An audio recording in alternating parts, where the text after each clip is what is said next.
আমাদের নতুন বউয়ের যে সুন্দর চুল, অবাক হয়ে সবাই তাকিয়ে দেখে। তাকাবে না তো কি, এমন ঘন কালো চুল আজকাল আর কজনের মাথাতে দেখা যায়। ছোট ভাইয়ের পছন্দ আছে বলতে হয় মা। সত্যি বলতে আমারও আগে এমন চুল ছিল, এখন তো সব চুল পড়ে একদম একাকার। না তো মা, সেই ছোটবেলা থেকে তোমার মাথায় যে কটা চুল দেখে এসেছি এখনো সেই কটাই আছে। তোমার মাথায় এমন ঘন কালো চুল থাকলে তো অমন চুল আমারও থাকার কথা। আমার থেকে কি তুই বেশি জানিস?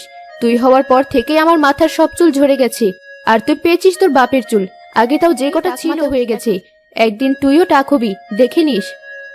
মা, আমার ননদিনীকে ওভাবে বলছেন কেন? আমার মতো চুল না থাকলে ওর চুল এতই কম না যে টাক গজাবে।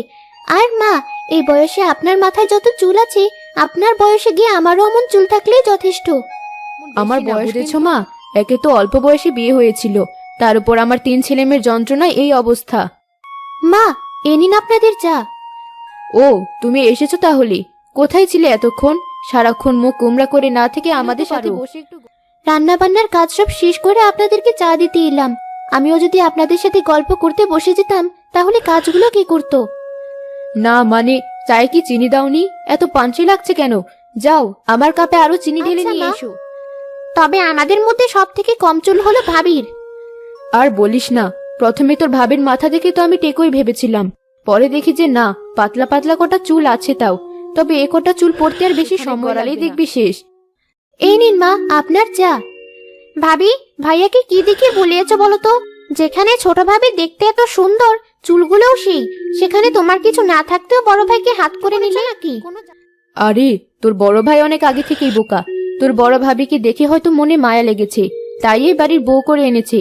কিন্তু তোর ছোট ভাই আবার যথেষ্ট চালাক, দেখে শুনেই বাড়ির জন্য একদম যোগ্য বউ নিয়ে এসেছে।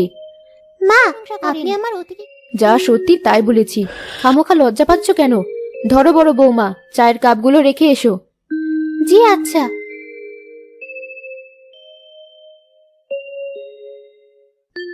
মাহি, কোথায় তুমি? এসেছি। কি এনেছো? ফুল? হ্যাঁ, তোমার খোপায় গুজলে অনেক সুন্দর লাগবে। আমার এ কটা চুলে তো খোপাই হয় না ঠিক মতো, আবার সুন্দর। ছোট বউয়ের মাথায় অনেক চুল, অনেক বড় খোপা হয় ওর। ওর খোপায় ফুলগুলো গুছলে অনেক সুন্দর লাগবে। আমার কাছে তো তোমার খোপায় বেশি সুন্দর লাগে। আচ্ছা, বলবে কি কথা? তুমি কি আমার উপর দয়া করে আমাকে বিয়ে করেছো? তুমি এটা কিভাবে ভাবতে পারলে মাহি? মা বলল। মা তো কত কিছুই বলে, তুমি আমার কথা বিশ্বাস না করে মার কথা বিশ্বাস করছো? তুমি অনেক ভালো আর গুণবতী এক মেয়ে, তাই তোমাকে আমার ভালো লেগেছে, বউ করে এনেছি। আচ্ছা বাদ দাও ওসব কথা। ছোট বউকে দেখে ভালোই মনে হলো। কাল ওকে গিয়ে জিজ্ঞেস করবো কিভাবে ওর চুলের যত্ন নেই। ওর পরামর্শ শুনে আমার চুলগুলো যদি একটু সুন্দর হয়। আচ্ছা, আমার খুব ক্লান্ত লাগছে, আমি ঘুমোতে গেলাম।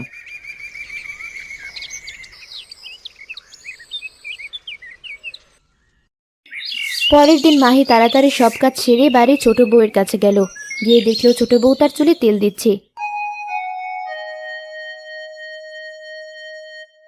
কি তেল দাও তুমি? তেলের ঘ্রাণটা তো বেশ সুন্দর।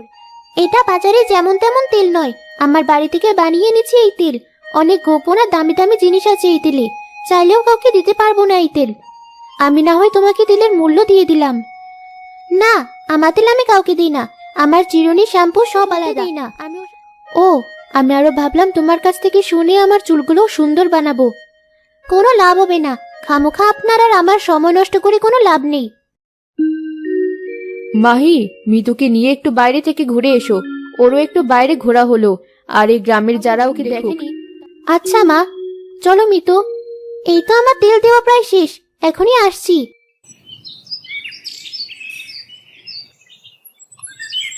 দেখেছিস কি সুন্দর ওই বাড়ির নতুন বউ? হ্যাঁ, একদমই মানাচ্ছে না।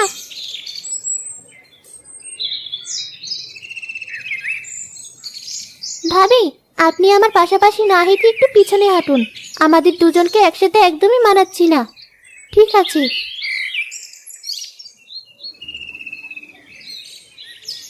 এই যে আপু, আপনার এই সুন্দর চুলগুলোকে আরো সুন্দর বানানোর জন্য আমার পক্ষ থেকে এই সুন্দর চিরুনিটা উপহার। এই পিচ্চি ছেলে, আমার এই সুন্দর চুলগুলো তোমার ওই সস্তা চিরুনি? আমি আমার নিম কাঠের চিরুনি ছাড়া অন্য কোনো চিরুনি দিয়ে চুল আঁচড়াই না। কেন তোমার এই চিরুনি? বাইরের রূপ দেখে এত মূল্যবান একটা চিরুনি সস্তা বলে ফেলে দিলেন। এই এই চিরুনিটা আমার মায়ের ছিল।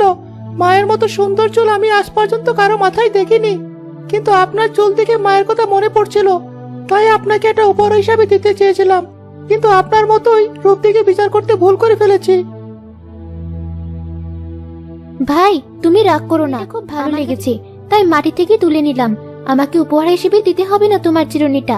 তুমি দাম বলো, আমি টাকা দিয়ে নিচ্ছি। দাম দিতে হবে না, এই জিনিস বিক্রি করার জন্য রাখিনি আমি। আপনার চুল সুন্দর না হলেও আপনার মনটা অনেক সুন্দর, তাই আপনি এই চিরুনিটার প্রাপ্য। আমার বিশ্বাস আপনি এই চিরুনিটা আপনার কাছে। হ্যাঁ অবশ্যই। আমার কাজ শেষ, আমি তাহলে আসি। সামান্য এক চিরুনি নিয়ে এত কথা, পাগল টাগল নাকি? ভাবি চলুন বাড়ি ফিরে যাই, এখানে আর আমার থাকতে মন চাইছে না। আচ্ছা চলো।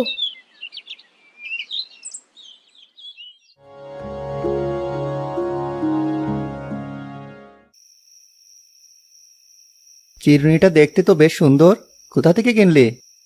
কিনিনি, উপহার হিসেবে পেয়েছি। তোমাকে আবার এত সুন্দর উপহার কে দেওয়া শুরু করলো?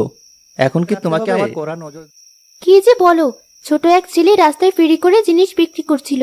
মিতুর চুলগুলো দেখে ওর খুব পছন্দ হয় বলেই চিরুনিটা ওকে উপহার হিসেবে দেয়। কিন্তু মিতু চিরুনিটা নিতে মানা করায় ছেলেটা পরে আমাকেই এই চিরুনিটা উপহার হিসেবে দিয়ে দেয়। যাক, তোমারই লাভ হয়েছে। কি করবে এখন? চিরুনি দিয়ে মানুষ কি করে? চুল আছড়ায়। আমিও চুল আছড়িয়ে এখন ঘুমাবো।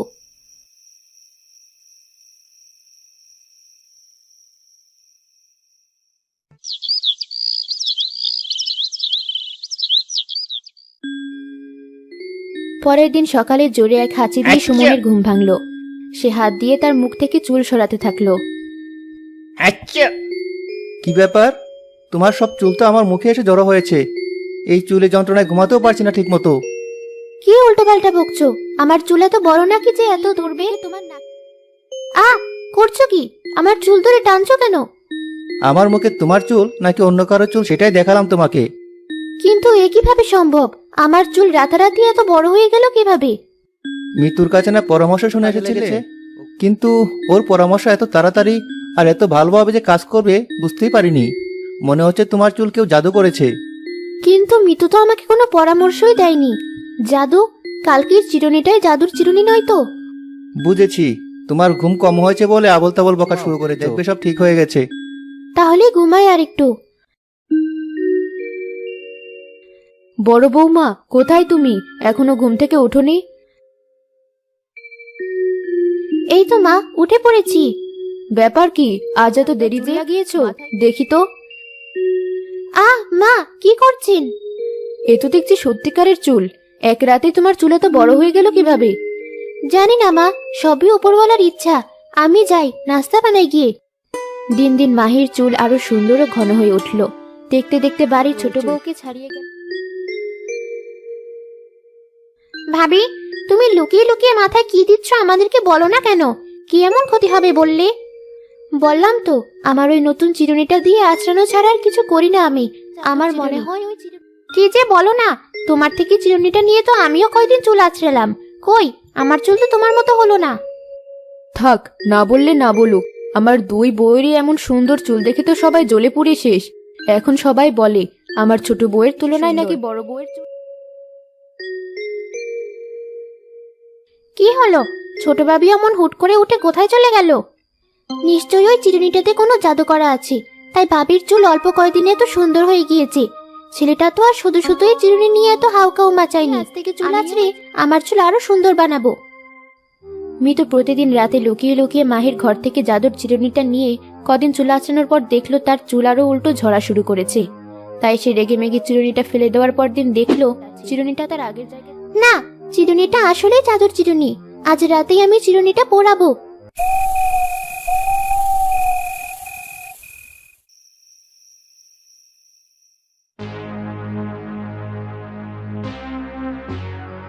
এত রাতে চুলোয় আগুন জ্বালিয়ে কি করছো মিতু? না মানে, আমি জানি তুমি চিরুনিটা পোড়ানোর চেষ্টা করছো, কোনো লাভ নেই। তুমি তাহলে এই চিরুনিটা আজ তোমার হতো। আমার কাছ থেকে প্রতিদিন লুকিয়ে চিরুনিটা ব্যবহার করতে হতো না তোমাকে। তার মানে আপনি সব জানতেন? হ্যাঁ, আর আমার চুল দেখে হিংসা করে তোমার চুল পড়ার পরও যদি চিরুনিটা ব্যবহার না